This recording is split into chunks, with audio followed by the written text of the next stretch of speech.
That's a great question. It isn't too much to say that we're talking about a sort of a second or a new Reformation. What happened in the Reformation? You had 1,000 years of theological edifices. And these buildings had been built high and strong with medieval stone, and they weren't budging. And they were the framework that Christians used to understand what it meant to be a follower of Christ. And a simple monk started reading scripture and said, "What's it really saying?" And he said, it's not that hard. If you go to it with fresh eyes, this is a living and vibrant text about a living and vibrant God. I have the same sense that we can do that in the mainline churches. We have fallen into the heresy of orthodoxy.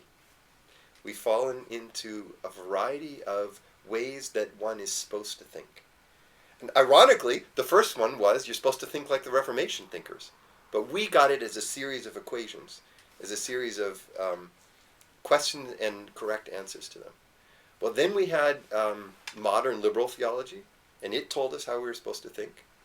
We had a bunch of mistakes we're supposed to avoid. Let's not be fundamentalists. Let's not be conservative evangelicals. Let's not be X, Y, and Z. And each one of those became a framework. And I find there's something so liberating to say to people, come and sit around in a small circle. Let's talk about some contemporary issue that weighs deeply on you.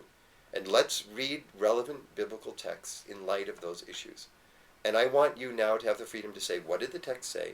And how does it contribute to forming a Christian identity here and now, in this room, with this group of folks, right? Not one that you have to turn to the pastor and say, did I get that right?